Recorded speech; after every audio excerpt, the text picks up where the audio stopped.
শ্রীবাসাঙ্গিনে কীর্তন করতে করতে গদাধর প্রভুর সঙ্গে যখন মিলন হলো আমার মহাপ্রভু সঙ্গে সঙ্গে নিত্যানন্দ প্রভুর হাত ধরে মহাপ্রভু টেনে টেনে নিয়ে রওনা হলেন। মনে তো একটা ভাবনা আছে যে নাম নিয়ে আসলাম জীবের উদ্ধারের জন্য, নামটি জীবের কাছে পৌঁছে দিতে হবে। সেই ভাবনা নিত্যানন্দ প্রভুর হাত ধরে টেনে টেনে নিয়ে রওনা হলেন কোথায়? বৈষ্ণব কবি পদে ভাব দিয়ে বললেন, একদিন বহু হাসি আরে অদ্বৈতম ফিরে আসি, আরে একদিন বহু হাসি অদ্বৈতম ফিরে আসি, আয় হায় বসিলেন সচিন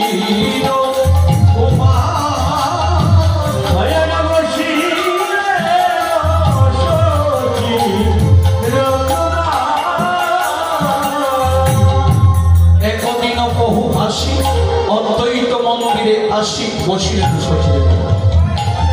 অর্থাৎ নিত্যানন্দ প্রভুকে সঙ্গে নিয়ে মহাপ্রভু আসলেন কোথায়? অদ্বৈত অঙ্গিনায় এসে অদ্বৈত প্রভুকে দেখে তিনি প্রভু মিলিত হয়ে একটাই উপবেশন করলেন।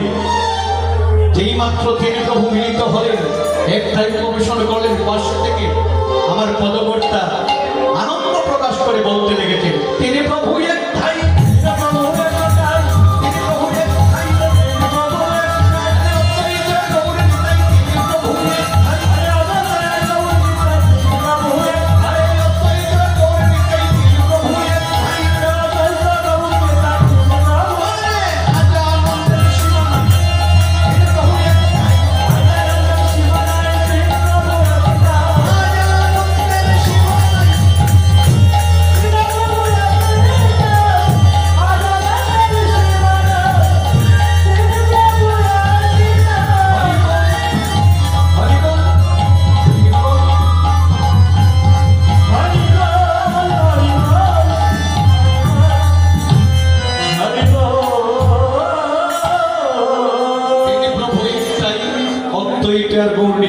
আনন্দের সীমানা আনন্দ প্রকাশ করে কথাটি বলেছে। কেন বলেছে?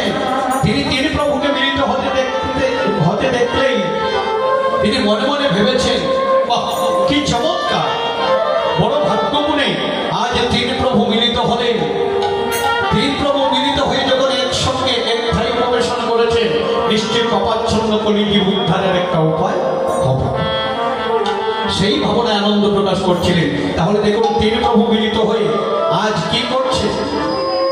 অদ্বৈত প্রভু আমার মহাপ্রভুর চরণে ভক্তিপূর্ণ দণ্ডবোধ জানিয়ে বলতে লেগেছেন, হে প্রভু, একটা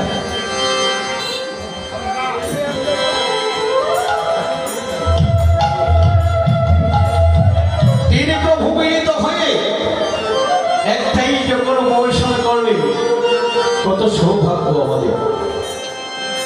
অদ্বৈত প্রভু ভক্তিপূর্ণ ধন্যবাদ জানিয়ে মহাপ্রভুর কাছে করজোড়ে বলতে লেগেছে, হে প্রভু, আমি তো তোমারই আদেশে ধরাধামে এসেছিলাম। তুমি আমাকে বলেছিলে কলির জীবের উদ্ধারের জন্য তুমি যাহাতে ধরাধামে আসতে পারো। আমি এসেছিলাম তার একটা পরিবেশ সৃষ্টি করব। তোমারই আদেশে আমি ধরাধামে এসেছিলাম, এসে কলির জীবের দশাটা আমি দর্শন করেছি। মিছে মায়ে মগ্ন হয়ে আছে কলির জীব, তাই কলির জীবকে লক্ষ্য করে আমি কত কথাই না বললাম। আরে পরিবেশ করবো তো দূরের কথা, আমার কথাগুলি কাউকে শোনাতে পারি না, কথাগুলি কাউকে শোনাতে পারি না।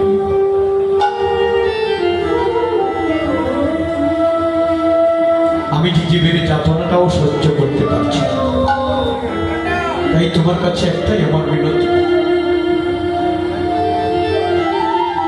একবার বলো বলো প্রভু সচির একবার বলো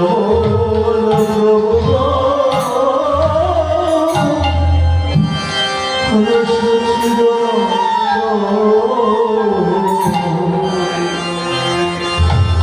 বলো বন্ধু সচিদানন্দ বলো বলো প্রভু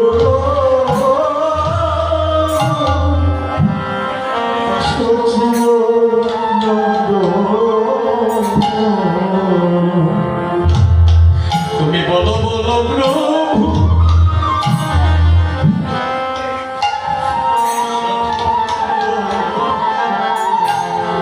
একবার বলো বলো প্রভু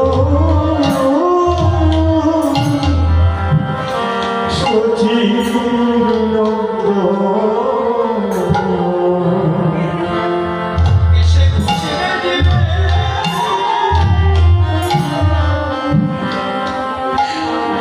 এই বলো বলো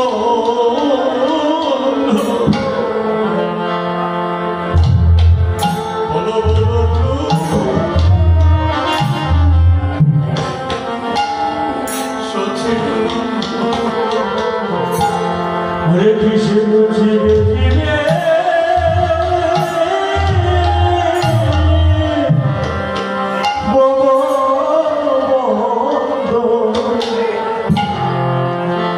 বলো বলো প্রভু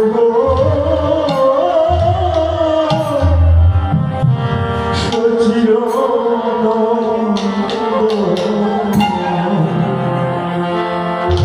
এসে খুঁজিবে দিবে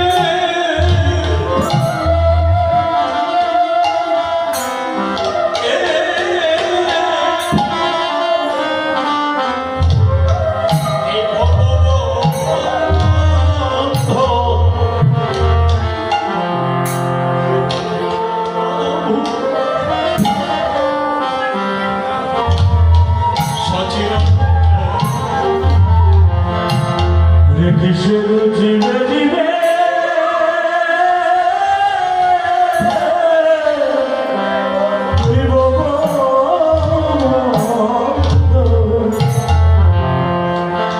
বলো বলো প্রভু সচির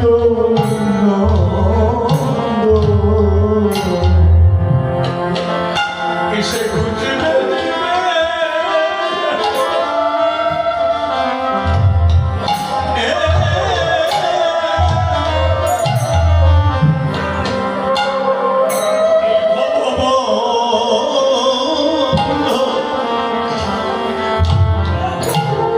তুমি বলো বলো প্রভু সচিব হরে কৃষ্ণ জীবে জীবে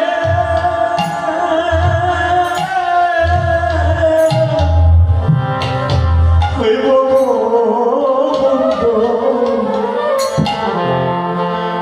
বলো বলো প্রভু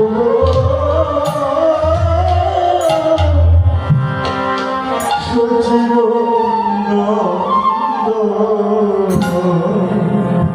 তুমি বলো বলো প্রভু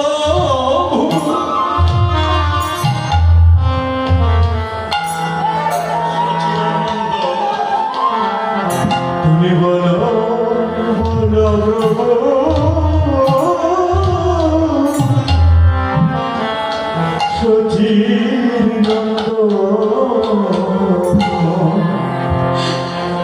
তুমি বলো বলো প্রভু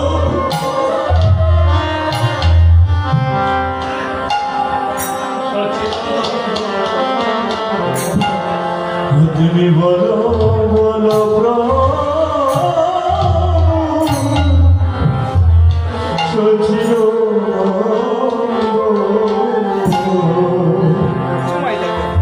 কিসে খুঁজিবে দিবে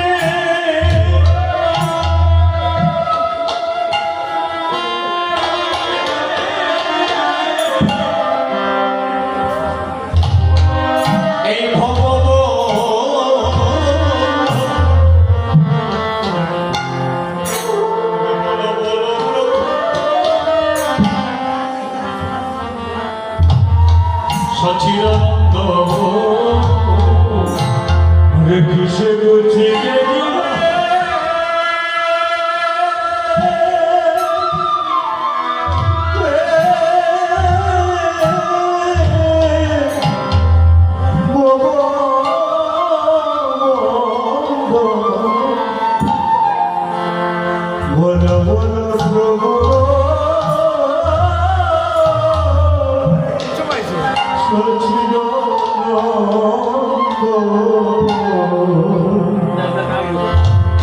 ঘুচিবে দিবে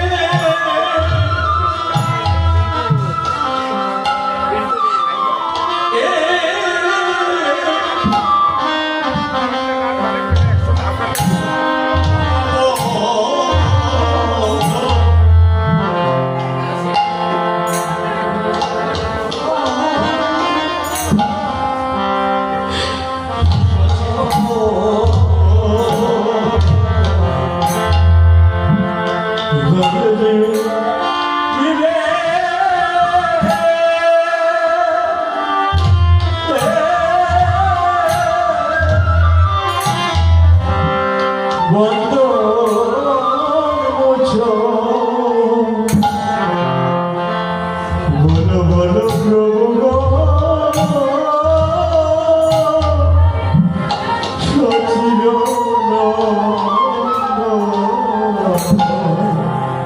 আমি যে জীবের যাতনাটা সহ্য করতে পারছি না প্রভু, তোমার কাছে তাই নিবেদন করছি, যেভাবে কলিহত জীব বিষয়ের বন্ধনে আবদ্ধ হয়ে রয়েছে,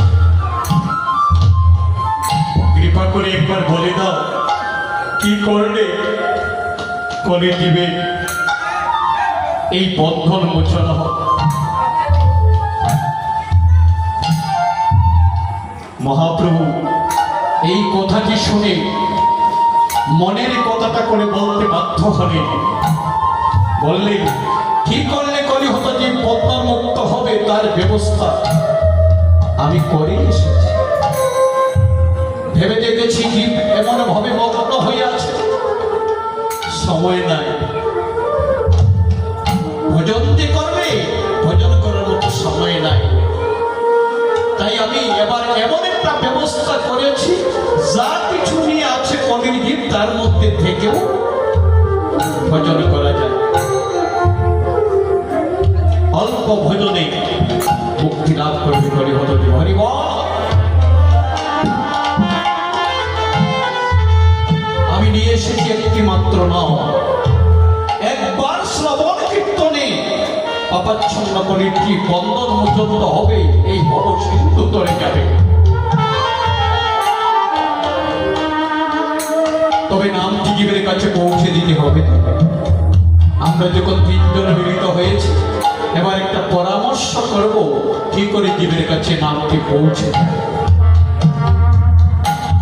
পরামর্শ করে তিনজন মিলিত হয়ে একটা সিদ্ধান্ত করে ফেলেছেন, তিনজনের মধ্যেই সিদ্ধান্তটি গৃহীত হল। সিদ্ধান্তটি কি করেছেন? বৈষ্ণব কবি পার্শ্ব থেকে পদের করিতে ভাব দিয়ে বলেছেন, নিত্যানন্দ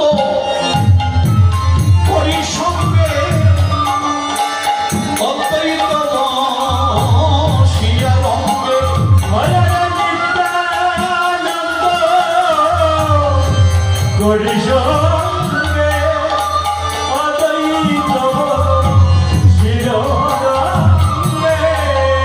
আজ মহোৎসবে করিলা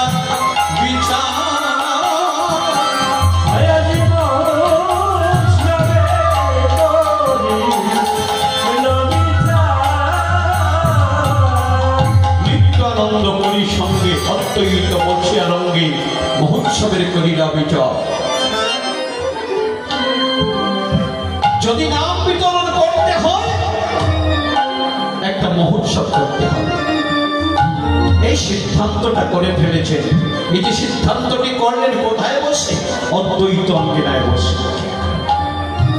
আর কি কেহ শ্রবণ করে না? হ্যাঁ, শ্রবণ করেছেন কে? যেহেতু অদ্বৈত অঙ্গিনায় বসে, অদ্বৈত গৃহিণী যার নাম হলো সীতা ঠাকুরানী, তিনি ছিলেন কোথায়? রন্ধনশালায় রন্ধন কার্যে ছিলেন। রন্ধন তো করছেন,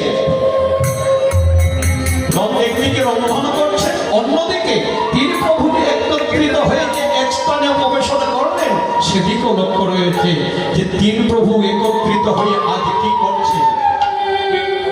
হঠাৎ শুনতে পেলেন তিনি প্রভু মিলিত হয়ে কলির জীবে উদ্ধারের জন্য নাম বিতরণ করবেন, নাম বিতরণ করতে হলে একটা মহোৎসব করবেন, সেই সিদ্ধান্তটি শুনে ফেললেন। আনন্দ আনন্দে আত্মহারা হয়ে গেলেন অদ্বৈত গৃহিণী সীতা ঠাকুরানী। আনন্দে আত্মহারা হয়ে কি করছে? শুনিয়া নন্দে হাসি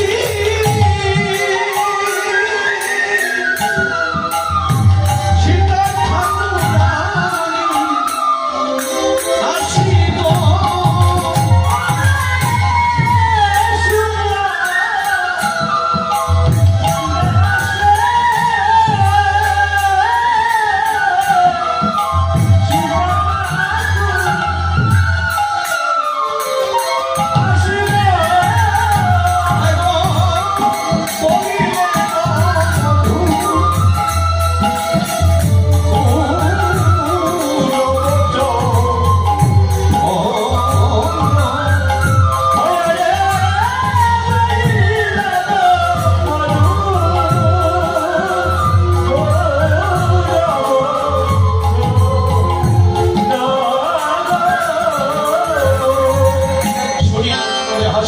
ঠাকুরানী আছে বলিলেন মধুর বচন।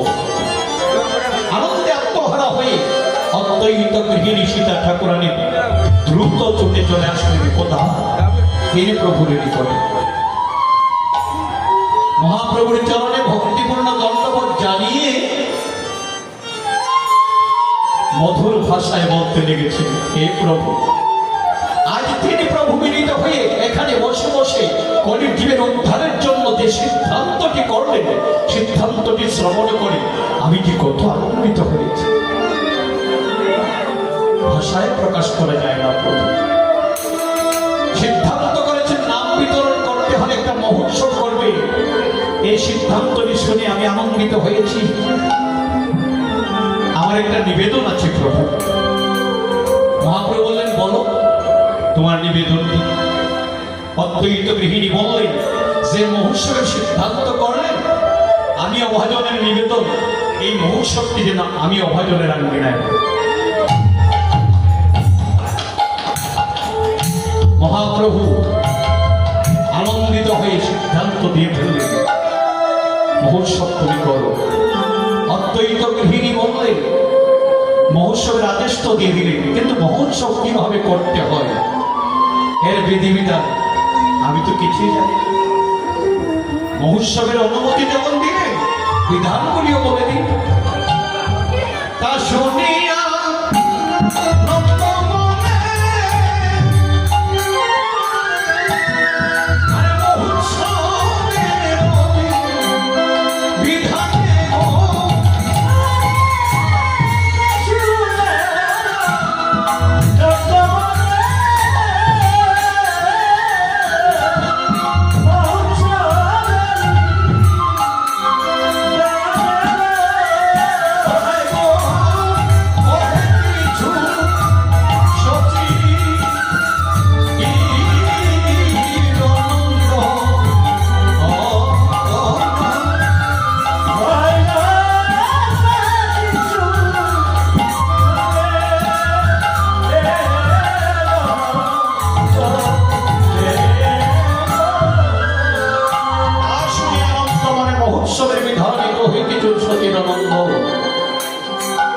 মা সীতা ঠাকুরানী আনন্দিত হয়ে বলতে লেগেছেন, মা সীতা ঠাকুরানী, তুমি যদি মহোৎসব করতে হয় কি করবে জানো? শুনো ঠাকুর